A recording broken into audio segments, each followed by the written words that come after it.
Hit go. All right.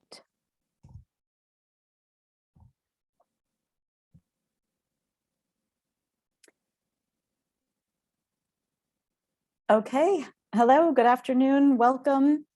Welcome to our webinar, CNS Connect webinar, part of our series of CNS Connect webinars on professional development for CNSs and all CNS candidates as well. This is Debbie Slutsky, Manager of Certification Programs here at the ANA. And I have Amy Smith joining us as well, our certification coordinator here at the ANA. And a big thank you to Amy for putting these webinars together and publicizing them and putting them out there for all of you. And thanks to those of you who are joining us today. This webinar is being recorded, so it will be a way for others to watch after, or you can always look at it later if there's something that you want to remember or recall or refer to others.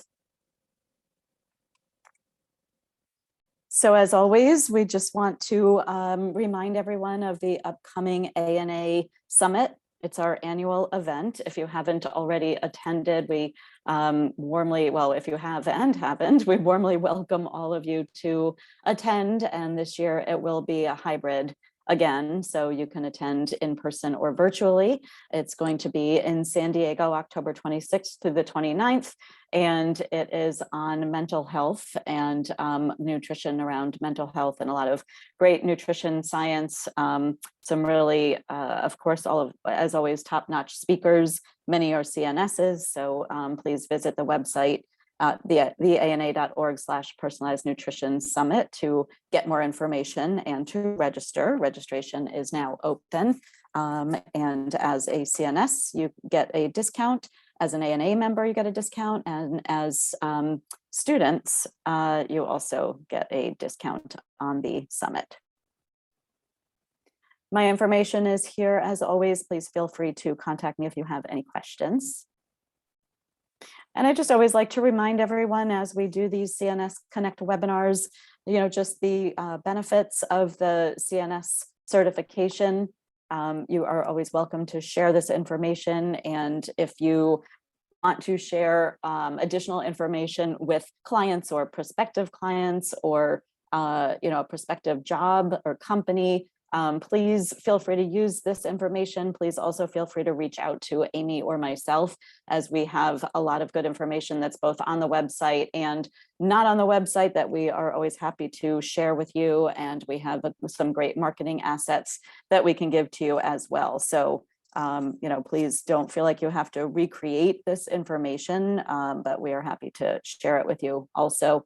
And if you haven't spent some time in the CNS Connect section of the website, the ana.org/certify, and from there, there's a link to CNS Connect. There are also tools for you to download and use, like a fact sheet and some other information. So again, we have the information for you to share with others, so please take advantage of that. And so this webinar today is on recertification and the maintenance of your CNS credential. BCNS supports the ongoing professional development of its certificants, of you all, in nutrition science. And it's a mandatory recertification process, of course, and it really provides you with the opportunity to demonstrate retention and reinforcement, expansion of your knowledge and skills pertaining to new advances, as well as state-of-the-art information over the full spectrum of nutrition science and personalized nutrition. Recertification also provides encouragement to and acknowledgement for participation in ongoing professional development activities and continuing learning. So to support this purpose, the recertification requirements require continuing education and professional activities that enhance ongoing professional development, recognize different learning opportunities, and provide a process for both attaining and recording professional development achievements. So it's, of course, something that you all should be doing, and but it is also a requirement. But again, just to stay up to date in this ever-changing field, as you know, and as a way even to work with others and network with other CNSs to maybe even learn about what they are doing and some activities that they have done. But as far as the rationale, this has been a requirement since the beginning of the CNS, and the board does require that you each participate in continuing education activities, again, to refresh your knowledge and skills, to acquire often new knowledge and skills.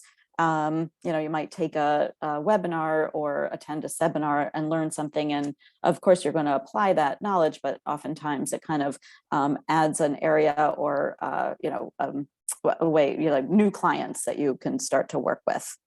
And as far as the rationale, 5 years, of course, is the time period. So you are required to recertify your CNS every 5 years.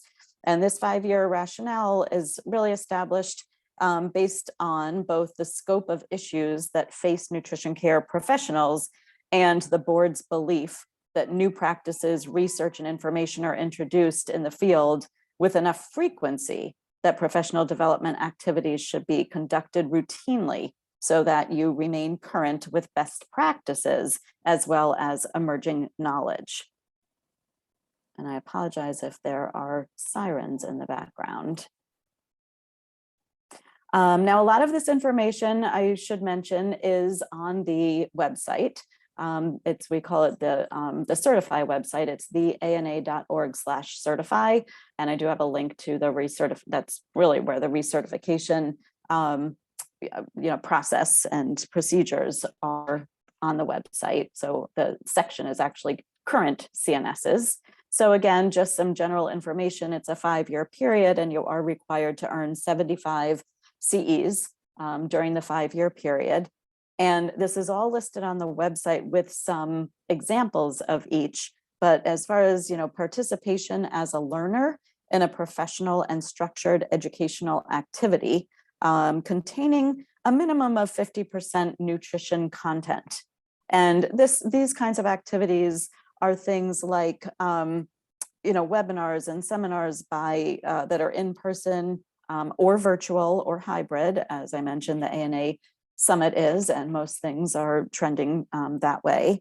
Some of the events you might see on the website that is approved by other organizations. But if it doesn't list CNS as an approved organization or certification, that does not mean that you cannot take it or that we won't accept it. So I know a lot of you or many people will reach out to us and say, can you approve this seminar that I want to take because I want to make sure that I'm going to get CEs. And we just don't have the bandwidth to be approving.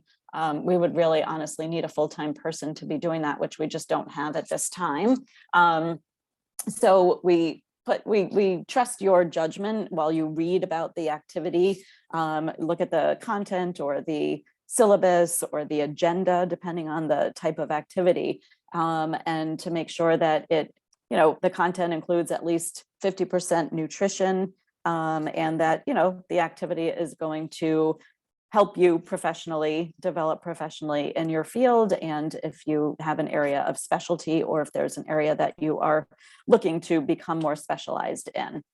So typically, that will apply to everything, but especially that participation as a learner in a professional and structured educational activity. That's that first bullet point on here. And then, of course, teaching nutrition courses at a U.S. regionally accredited college or university. So if you teach, you should know if it's regionally accredited. If you have questions on that, feel free to reach out to us. And I will say, and another thing many people ask, that each semester hour of a course taken for credit is eligible for 15 CE credits. So it kind of breaks down like a 3-credit course is 45 hours of classroom instruction. And so therefore it's 45 CE credits for a 3-semester credit course that you're teaching. And there are some limitations on some of these areas. So, you can see this information on the website, but I believe that it is maxed out at 50. Let's see, I think that, yeah, there's a maximum of CE credits that can be awarded in this particular category of teaching nutrition courses at a college or university.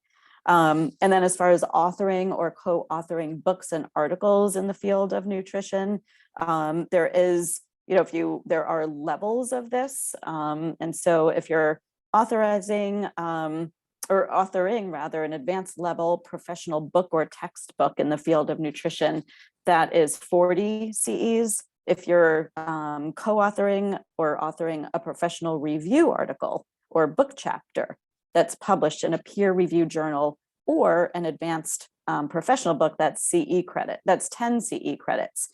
So I just invite you to, pay attention to these things on the website. If you're authoring a full original research article, the primary author would be awarded 10 CEs. And then if you're a contributing author, that would be 5 CEs. And then likewise, authoring an abstract of a scientific work or case history, a case report or case series published in a peer-reviewed journal, if you're the primary author, you can get 2 CEs. And if you're a contributing author, you can get 1 CE. And then lastly, if you're authoring a non-professional publication, so like a book that's peer-reviewed, or we can review it internally, and it's based on scientific research or a topic related to nutrition. This could be books marketed to the general public as well. It can also be marketed to professionals. So if you are the primary author of such a book, you would earn 10 CEs, and then a contributing author, 5 CEs. So again, a maximum of 50 CEs can be awarded in this category. And if you're listing your, I'll get more into the actual application, the recertification application further in the discussion.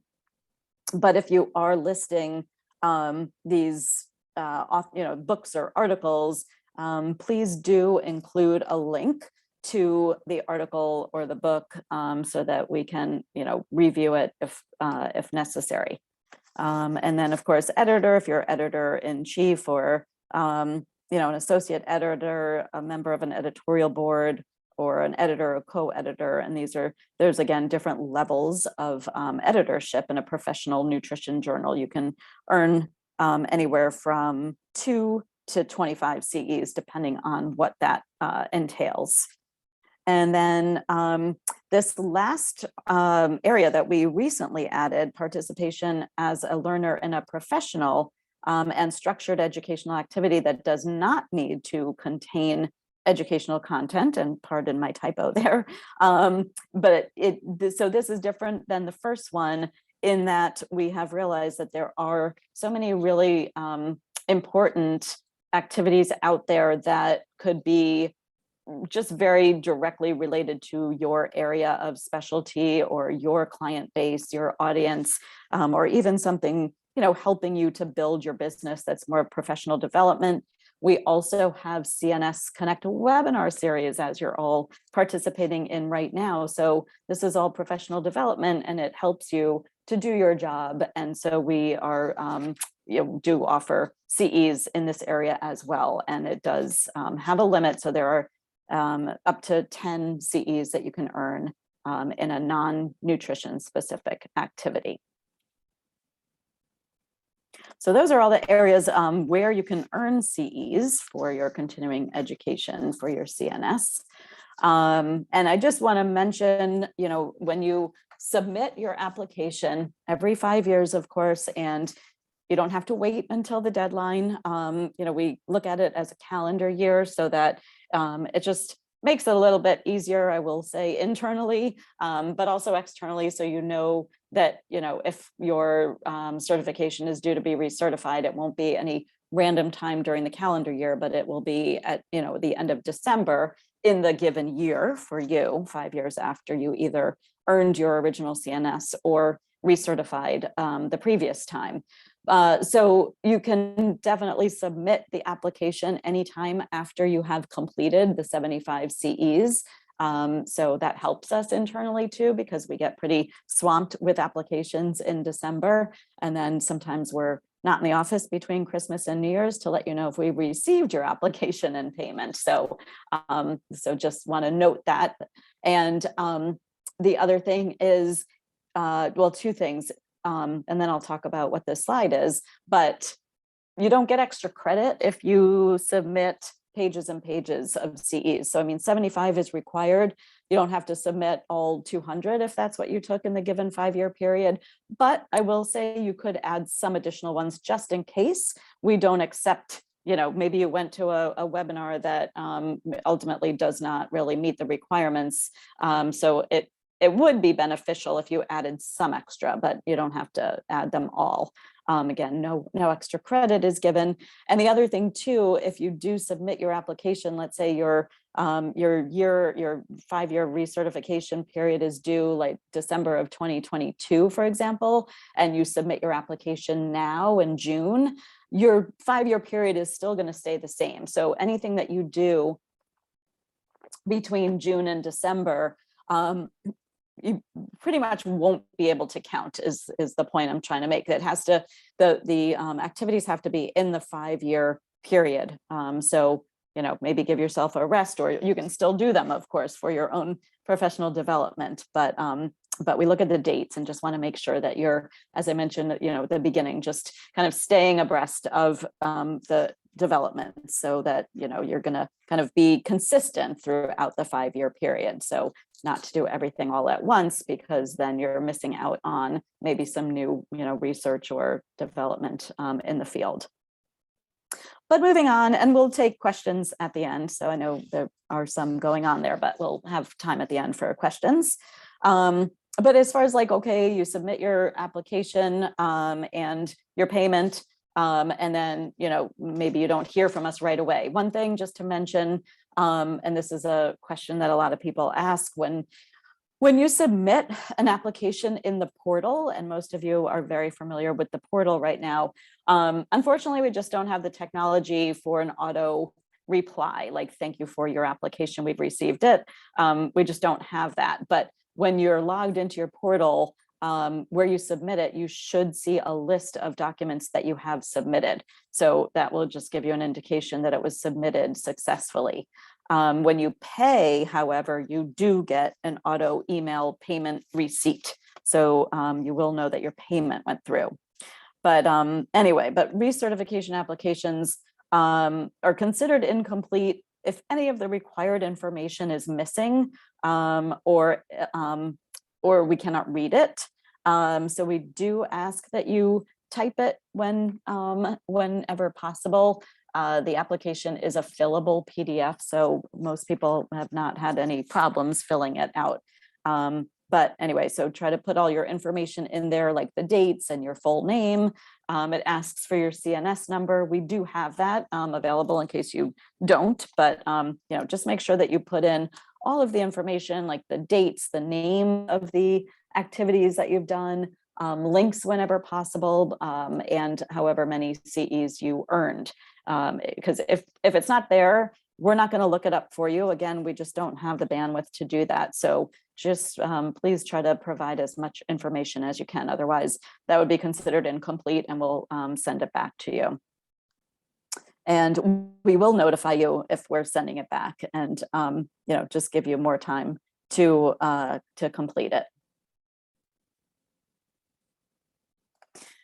So there's, you know, incomplete applications, and then there's failure to recertify altogether. So as I mentioned, recertification, it's mandatory for all certificants. After a period of 5 years, so the reporting cycle is a 5-year period, one reporting cycle. If you fail to recertify in that 5-year period, your status is considered inactive for a period of 1 year or up to a year. So you do kind of have that cushion. However, you don't really want to go into that inactive period if you can help it. And so you have that year during which you must complete another form, the intent to reinstate application. There is another fee, $100 reinstatement fee and you still will be required to get those 75 CEs within the reporting year. Well, you'll have that extra year too, but we definitely encourage you to try not to fail to recertify, just because it makes it that much harder to catch up. And then if you don't comply with the requirements within that period of that one inactive year, you are subject to revocation of your credential. And there are times in which, if it comes to that, you're going to have to reapply to sit for the exam. So definitely be mindful of when you need to recertify and plan in the 5-year period. 75 CEs divided by 5 years. It's not 15 a year. It doesn't have to be expensive. And if you plan accordingly, you'll benefit yourself by taking courses or attending seminars or writing articles during the 5-year period.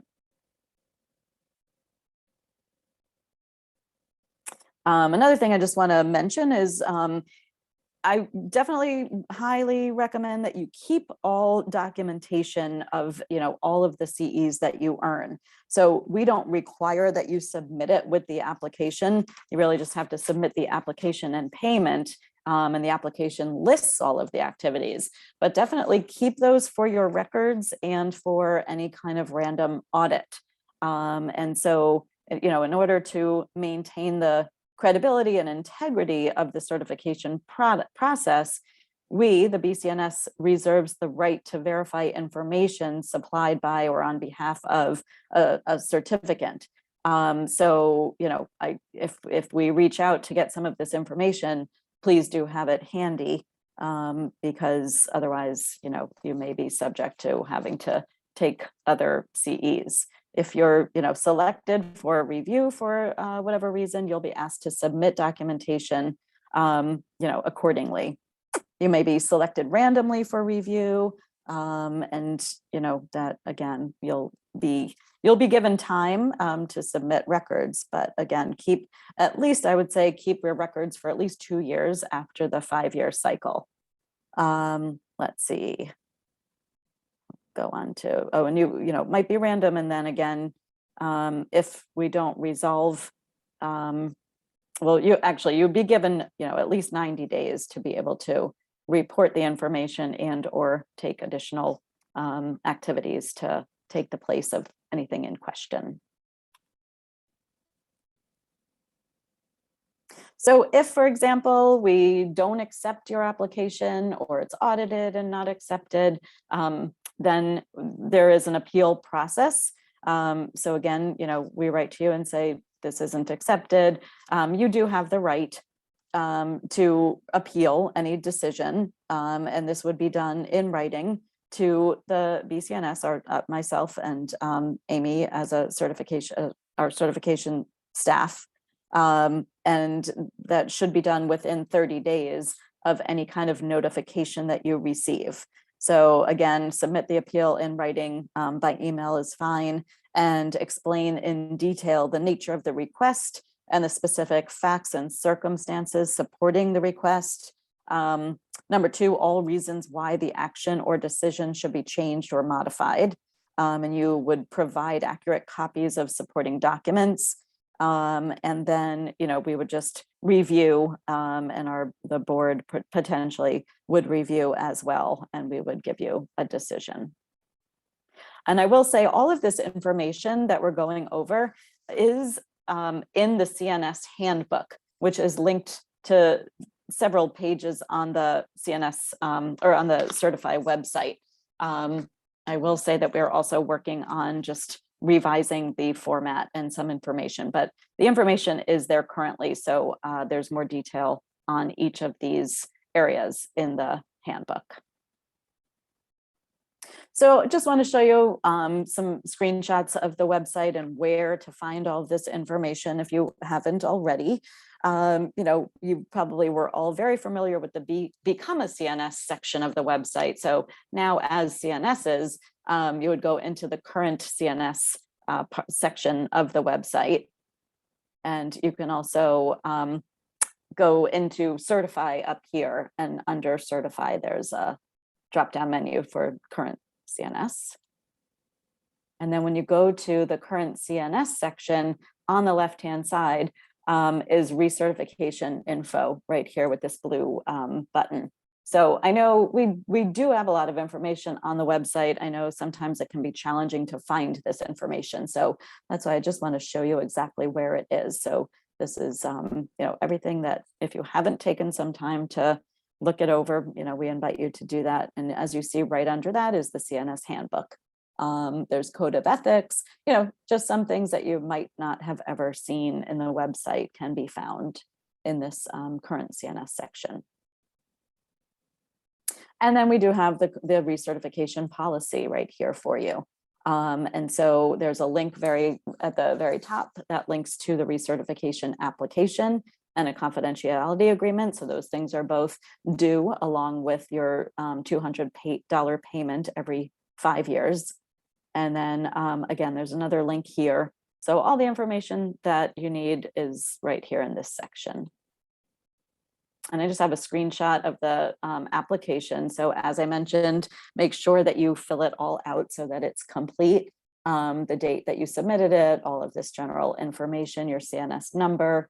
And again, just a reminder that it's a $200 fee and that you can pay it online within your portal. The dates, it's a 5-year period of certification. And then there is also, let's see. Oh, the number of CEs. I just didn't fill that in for some reason here, but you can tally all of them and put that number here at the top or the front page. And then there's responsibility statements. So again, if something is left off, that does become an incomplete application. So we put these here for a reason. If you've read and signed the return statement, but then it's not signed, it's still incomplete. So just please do be aware of everything that's on here. This is the second page of the responsibility statements. We do require that you sign it and date it here. Pretty easy, but you'd be amazed at just what people will leave blank.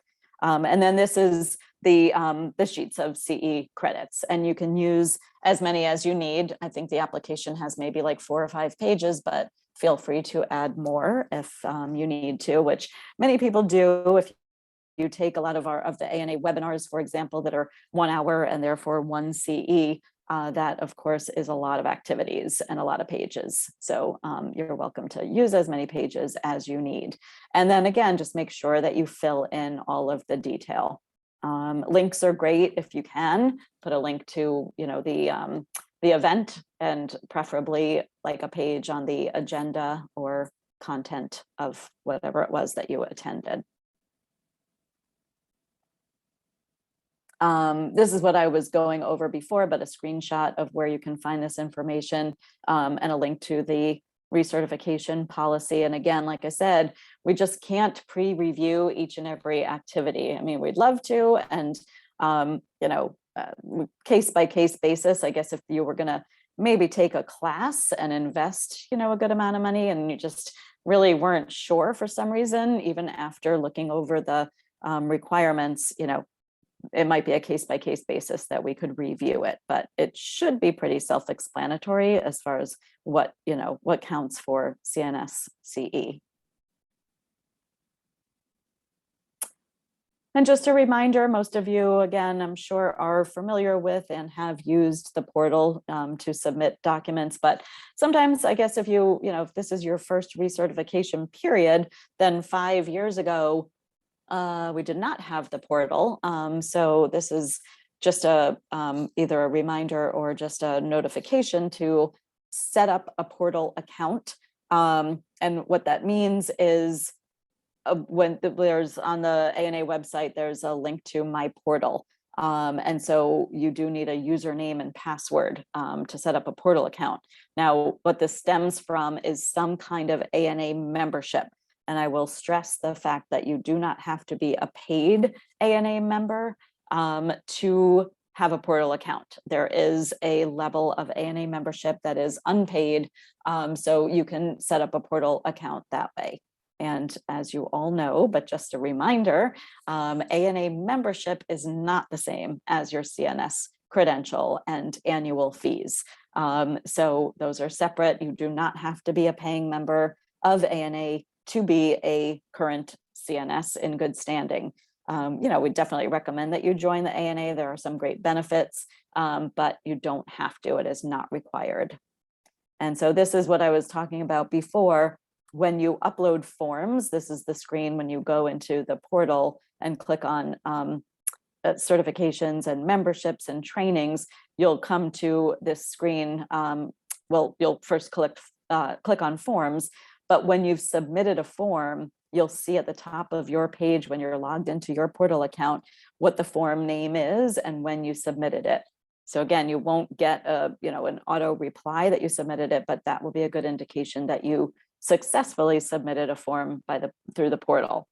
And then there's a place to pay online. You would click where you clicked on forms. There's another link to payment.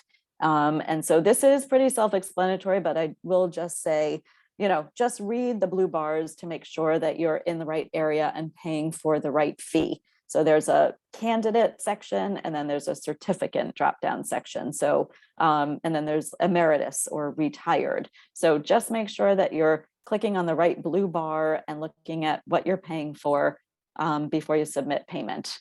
I mean, we can issue refunds, but I will say it just takes a little while, and it does cost the ANA fees when we have to, issue reimbursements.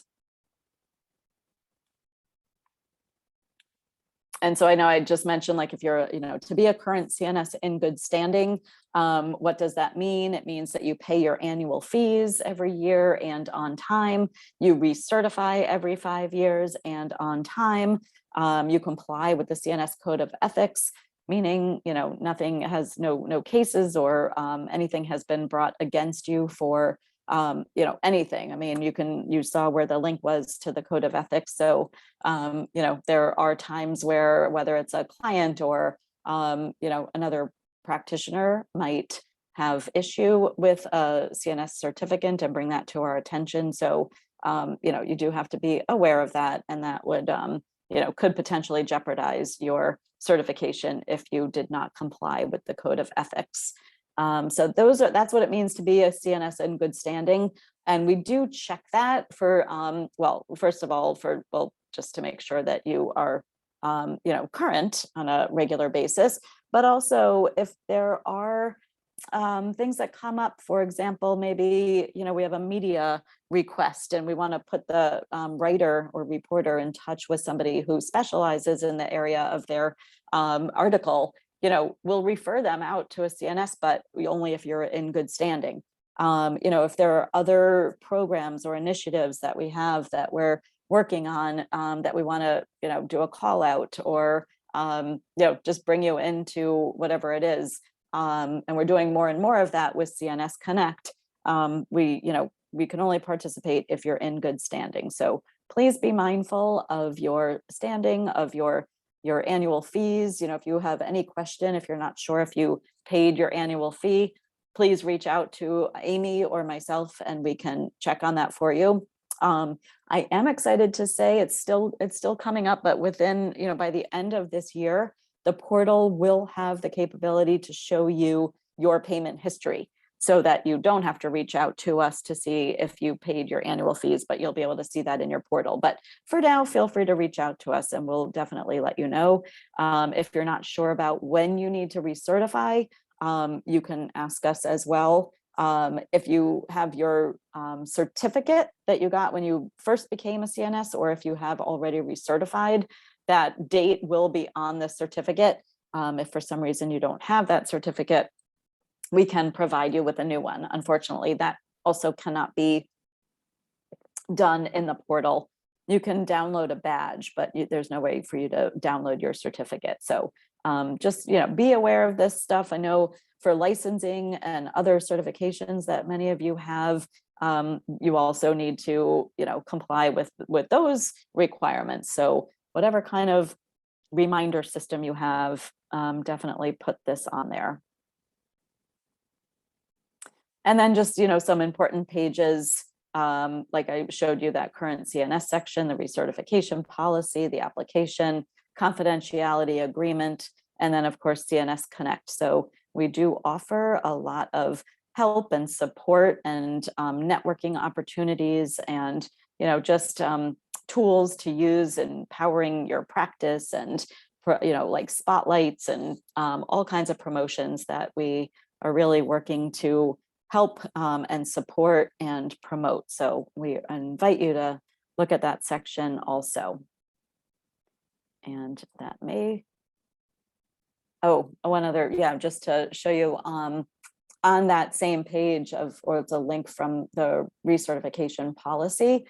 We do have a list of organizations that offer conferences, webinars, seminars, etc.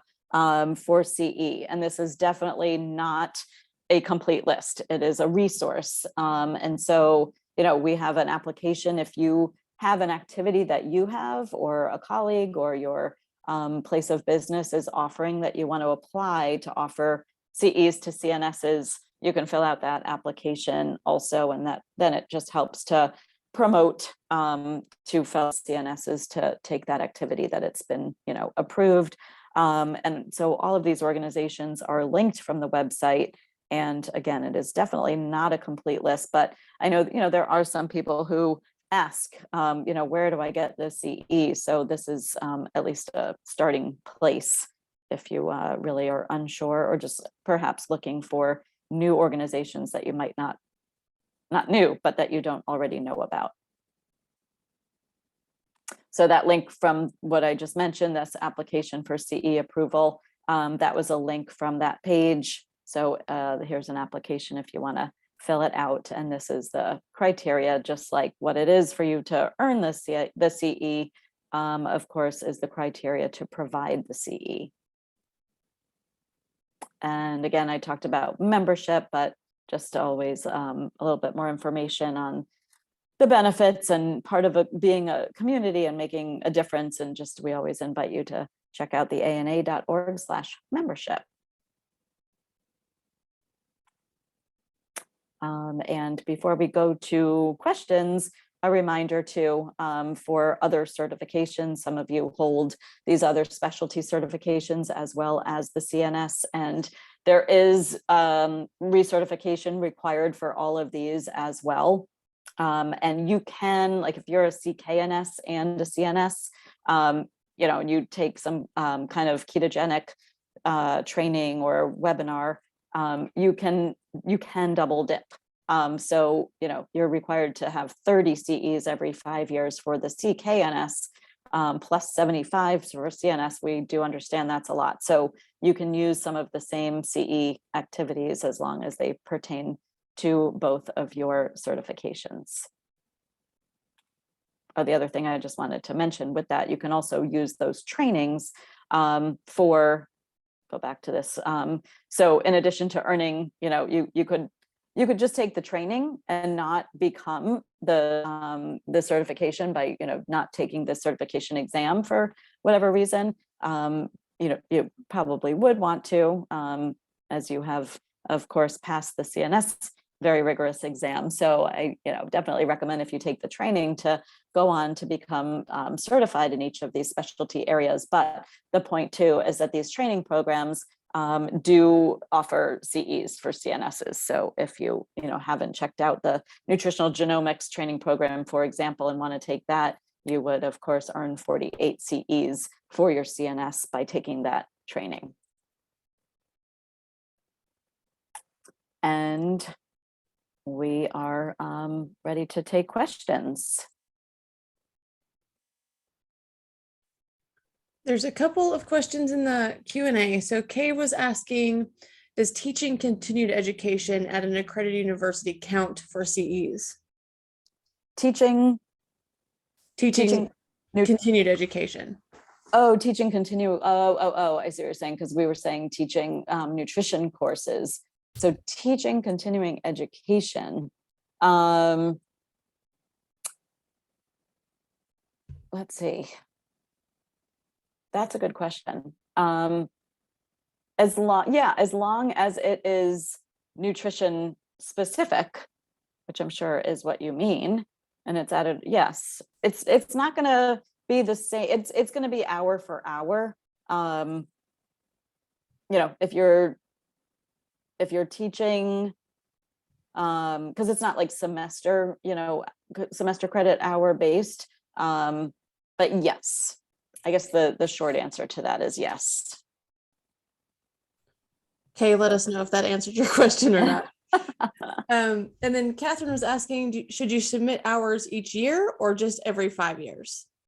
Yeah, that's a good question too. Really, we prefer every 5 years. So when your application is complete, when you have reached 75 CEs, again, you can submit it at any time. And it is better to submit earlier in the year so that we can, you know, we're not swamped with applications. So there might be some other application coming in, but yes, you can submit it when you're done. And Eleanor was asking, do we get a notification that you need to recertify, which I think we covered that, or do you just need to make sure you monitor? Yeah, and so I might not, well, I don't think I did mention that. We do our best, well, in the newsletters, for example, we'll put reminders of, you know, recertification and annual fees. I think last year we didn't, but previous years we were sending postcards, and I am doing it this year as well. So because we had gotten some people requesting, you know, maybe it gets lost in an email, or they just prefer getting like a postcard reminder because that's what they get from some other organizations. So we try to reach everybody in different ways, whether it's by email or with a postcard mailing. So that usually when we send it out, goes out like late summer or early fall, just to remind those who are due to recertify, you know, at the end of December. So you have like a few months as a reminder. So we do try to remind you, but you know, you should also keep your own sort of reminders as well. All right, and then let's see. Oh, one of the questions was, is there a recertification exam? Oh, no, that's a good question, but no, there is not. So again, make sure that you keep up with your recertification, because you don't want to become inactive or revoked, at which time you would have to take the CNS exam again. But no, there is no exam for recertifying. It is just earning the CEs that are, you know, relevant and according to the requirements, and paying your recertification fee and the annual fees. All right. Oh, and then Eleanor was asking, is the end of the year always in December? I think that's what you're asking, in the 5-year period. Yeah, and so we do that. I will admit, you know, it's more of ease of our administrative process and record keeping. I mean, I'm sure it helps, you know, you all too, so that, you know, it's just, you know, by the end of the year, if you're due for that year. So if you were to, let's say, earn your CNS in September, for example, you would kind of get those last few months as just kind of like a freebie kind of thing. And then we would count 5 years after that. So whatever the calendar, you know, whatever month of the calendar year you earn the CNS, we sort of like take out the rest of that year and then just tack on 5 years. If that's at the, like, we kind of look at it, if you earn the CNS in the first 6 months of the calendar year, then we'll count that first year in your, you know, 5-year cycle. But if it's toward the end of the year, I kind of just disregard or give you those last few months, and then it's a full 5 years, if that makes sense.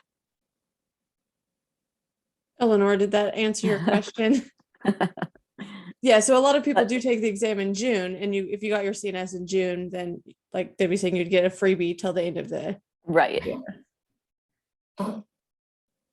So if you earn your CNS like now, after people are taking the exam and earning their CNS, your recertification would be due by 12/31/2027. So you have all of 2023, 24, 25, 26, and 27 to earn those 75 CEs. Perfect. All right. Any other questions? I think we answered all of them that were in the chat.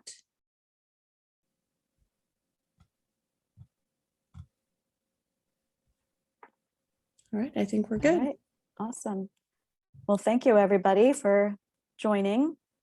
And yeah, and please do check out, all of the other CNS Connect webinars that we have going on. We list all of them for the full year. So even if they already happened, you can watch them, watch the recording. And then for the upcoming ones, if you can attend live, that's great because you can ask your questions, but then we'll always have the link to the recording after it happens. So thanks, everyone. All right, thank you. Have a great day.